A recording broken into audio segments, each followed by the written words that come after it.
Before we get started, I have a quick request for you. I'm really trying to reach 1,000 subscribers. Hitting that goal would mean the world to me.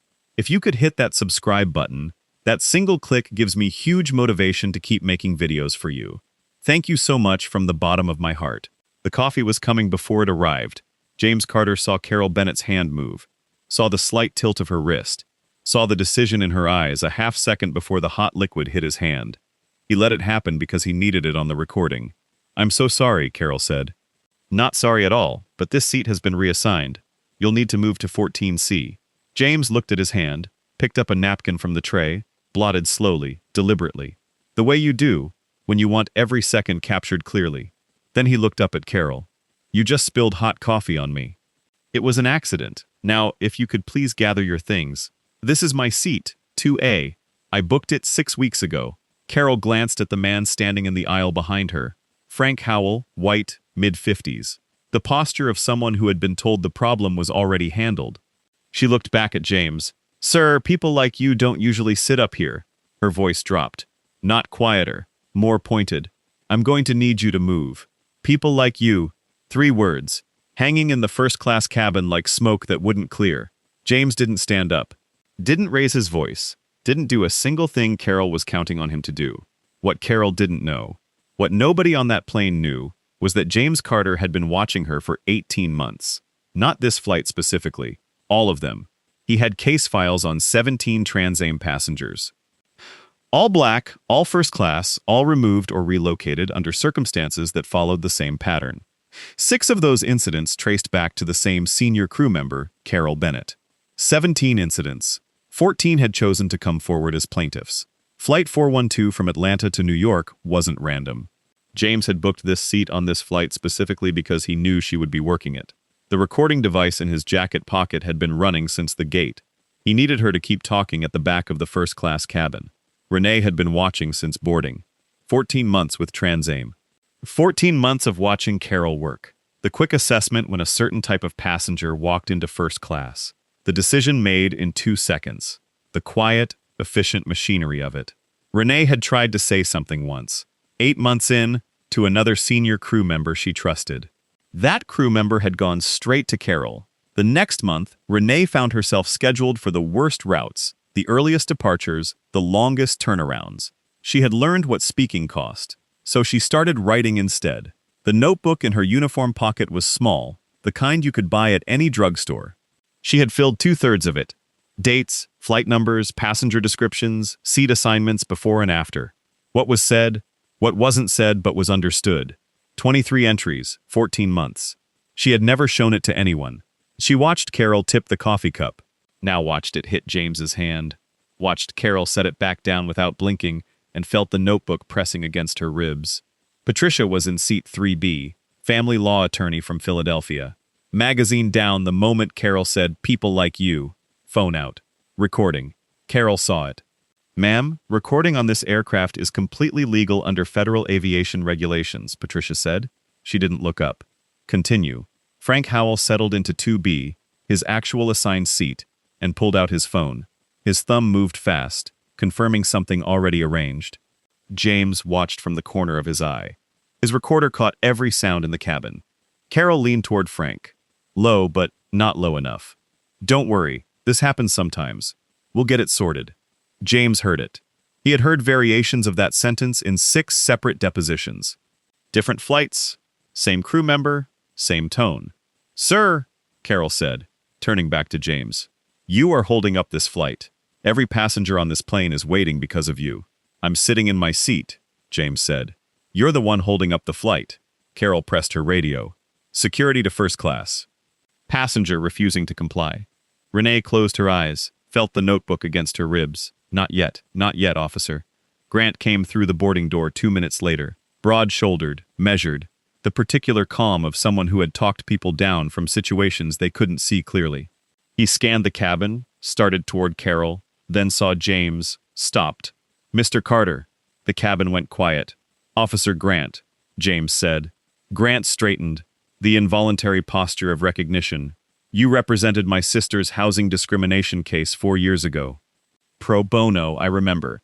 She got her apartment back." "She did." Grant turned to Carol. His voice had changed. Still professional, but different. "Ma'am, can I see the reassignment documentation for this seat?" Carol opened her tablet, typed again. Her jaw was tight. "The system is experiencing an issue right now. There's no reassignment." Everyone turned. Renee was standing in the middle of the aisle. She had moved without fully deciding to, or she had decided without realizing it. Either way, there she was. "I saw the screen before she turned it away," Renee said. There was no reassignment in the system. His seat was valid. Carol's voice went flat and cold. "You are a junior crew member. You do not speak unless spoken to.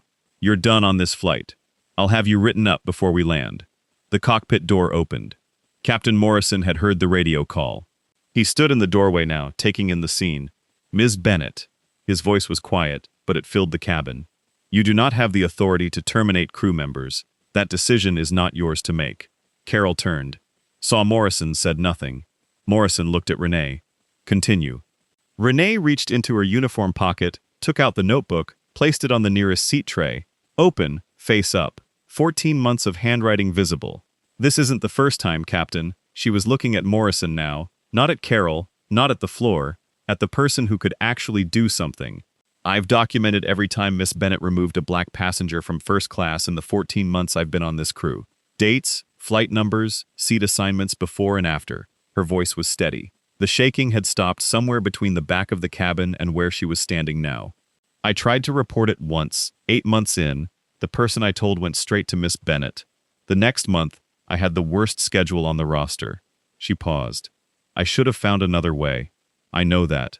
But I kept writing it down because I didn't know what else to do with what I was seeing." She looked at the notebook on the tray. "I'm prepared to lose my job, but I can't stay quiet one more time. Sort of Patricia from 3B. And I have all of that on video." Morrison walked fully into the cabin. He looked at the notebook, looked at Renee, looked at Carol, who had been very still since the cockpit door opened. "Mr. Carter," Morrison said, "I understand you have something as well." James stood. "My name is James Carter. I'm a civil rights attorney representing 14 plaintiffs in a federal discrimination lawsuit against Transamerica Airlines." He reached into his jacket, placed the recording device on the tray table. "I've been investigating a pattern of racial discrimination in first-class seating on this airline for 18 months. I have documented 17 incidents, 6 of which occurred on flights where Ms. Bennett was the senior crew member." He looked at Carol directly. "I booked seat 2A on this specific flight because the scheduling data put her here. I needed to observe her conduct firsthand." He paused. "I've observed enough." The color left Carol's face, not gradually. All at once, like something had been pulled out from underneath it. The flush of certainty she'd carried since boarding drained away, and what was left was white, paper white. The white of someone who has just understood that the situation they thought they were controlling had been controlled by someone else entirely. Her hand moved to the headrest of seat 1A and gripped it. Her knees bent slightly, involuntary, a body registering what the mind was still catching up to. 14 years. She had done this for 14 years and it had worked every time, because the people in those seats had calculated correctly every time that the cost of fighting was higher than the cost of moving. She had read them right every single time until now. Grant turned to Frank. "How do you do, sir? I observed your screen when you were typing earlier. I need you to hold that device. Don't lock it." Frank looked at the phone in his hand. He'd been trying to navigate to his messages since Morrison appeared. Grant's hand was already out. Frank handed it over. Grant read the message. "Showed it to Morrison, from Carol Bennett, sent before boarding. Your upgrade is confirmed. Cash is agreed." Morrison read it twice. Set the phone down on the tray beside the recording device and Renee's notebook. 3 pieces of evidence on one tray table. He looked at Carol for a long time. Carol was still holding the headrest of 1A. Both hands now, knuckles white. Her lips moved slightly, forming arguments she was running through and finding no exits. 14 years of knowing exactly what to say in every situation, and now nothing. "Miss Bennett." Morrison's voice was very quiet. "You're removed from this flight effective immediately. You can't. I'm the captain of this aircraft. Final. Absolute. I absolutely can." Carol looked around the cabin, at Patricia with her phone up, at Grant with the text message, at the recording device on the tray, at Renee's notebook open beside it. 23 entries in 14 months of careful handwriting, at James Carter, sitting in seat 2A, exactly where he had been since he boarded, completely still, watching with the patience of a man who had spent 18 months preparing for this specific moment. Her hands slipped from the headrest. She walked to the door. She didn't look back.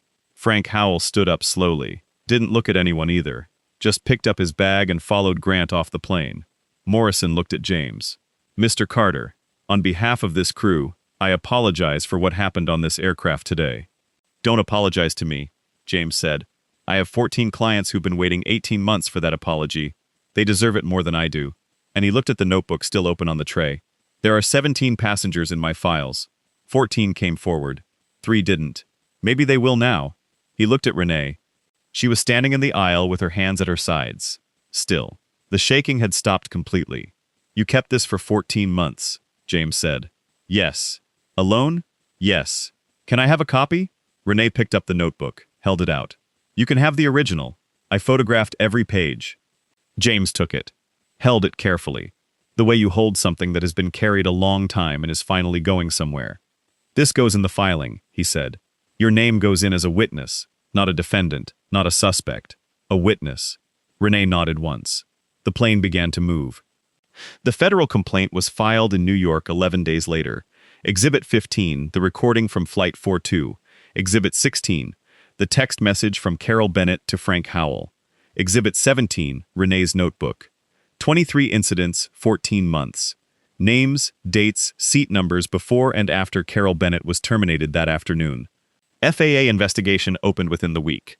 The airline's attorneys spent the first 3 days determining how much they hadn't known and the next 3 days determining how much they had. Frank Howell was refunded, banned, interviewed by federal investigators. The following Thursday, Renee was placed on paid administrative leave during the investigation, reinstated 3 months later with full seniority credit and a formal commendation in her personnel file. Demonstrated integrity under pressure, cooperated with federal investigation at personal professional risk, recommended for advancement. She read it in the break room at the Atlanta hub, stood there for a while, thinking about the 14 months before she read it, thinking about the crew member she had trusted 48 months in, who had gone straight to Carol, thinking about the worst schedule on the roster, the early departures, the long turnarounds, thinking about all the times she had looked at the floor, and the one time she hadn't. That was the story. But before you go, Carol Bennett didn't lose everything because she didn't know who James Carter was. She lost everything because of what she did when she thought he was nobody. She had done it 17 times before. 16 of those times it worked because the people in those seats had done the math quickly, quietly, the way you do when you're tired and alone and you know the system isn't built for you, and decided that the cost of fighting was higher than the cost of moving on. Most of them were right. That's the part that doesn't fade, not the recording. Not Exhibit 17. Not Carol's hands gripping the headrest of 1A.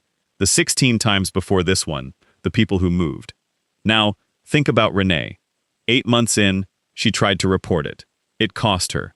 She went silent, started writing things down in a notebook because that was the only way she could live with not saying them out loud. She wasn't brave in any dramatic sense. She was a young woman with a drugstore notebook, doing the only thing she could figure out how to do. And when the moment came, shaking, terrified, with everything she had worked for on the line, she walked up that aisle and handed over 14 months of what she had been quietly carrying. So, here's what I want to leave with you. You don't have to be James Carter to make a difference. You don't have to walk onto a plane with a recorder and 18 months of case files. Sometimes you just have to be Renee. Keep the notebook, write down what you see. And when the moment comes, and it will come, don't look at the floor. Because somewhere on a plane right now, someone is sitting in a seat they paid for.